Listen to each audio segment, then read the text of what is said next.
Bienvenidos. En este video vamos a hablar de uniones químicas. Teniendo en cuenta que los átomos son la porción más pequeña de la materia, estos se unen de diferentes maneras para formar moléculas.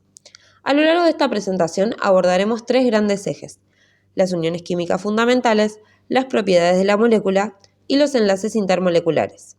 Comencemos por la estructura.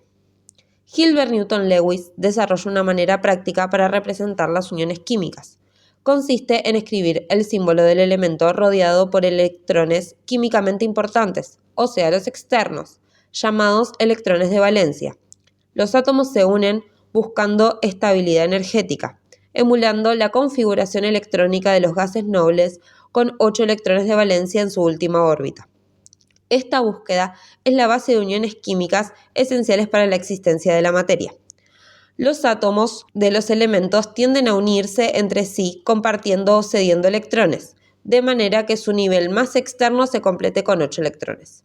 Hay dos excepciones: el hidrógeno y el helio, que completan su última órbita con 2 electrones. Existen tres tipos fundamentales de uniones químicas: unión iónica, entre un metal y un no metal, donde hay transferencia de electrones; unión metálica, entre metales con electrones deslocalizados formando un mar electrónico; y unión covalente, entre dos no metales, donde se comparten electrones. Los enlaces iónicos se producen por la transferencia de electrones del átomo menos electronegativo, o sea el metal, al más electronegativo, el no metal, dando lugar a la formación de cationes, átomos con carga positiva por pérdida de electrones, y aniones, átomos con carga negativa por ganancia de electrones. Un ejemplo es el cloruro de sodio. El sodio cede un electrón al cloro, generando los iones del sodio positivo y cloro negativo. Unión metálica ocurre entre dos metales. Los electrones de valencia se deslocalizan y se mueven libremente entre todos los átomos, creando una nube electrónica. Esta movilidad es responsable de la alta conductividad eléctrica y térmica de los metales.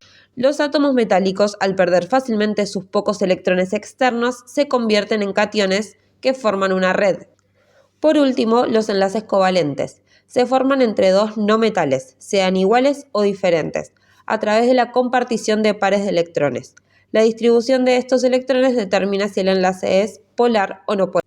Entonces pueden ser no polares, donde los electrones son compartidos equitativamente debido a una electronegatividad similar, que son moléculas estables sin carga eléctrica; o polares, cuando hay una diferencia de electronegatividad generando un dipolo, es decir, una molécula con cargas parciales.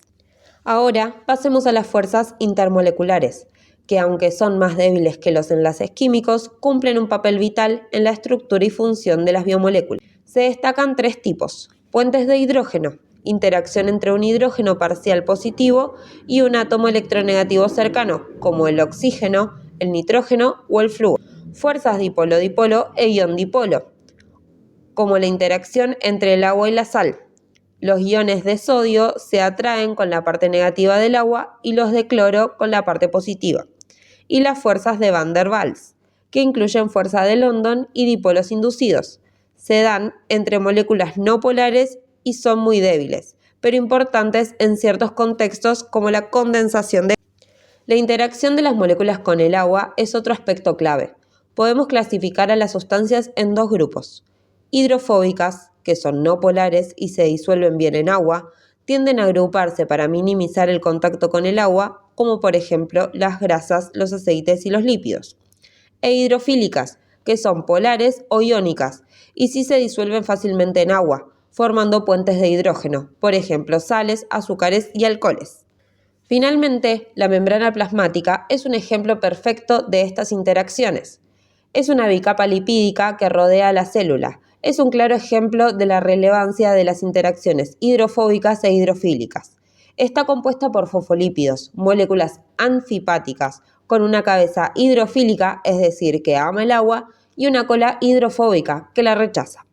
En conclusión, las uniones químicas y las fuerzas intermoleculares no solo explican la formación de compuestos, sino también son la base de las funciones biológicas más esenciales, como la estructura celular y las interacciones con su entorno acuoso.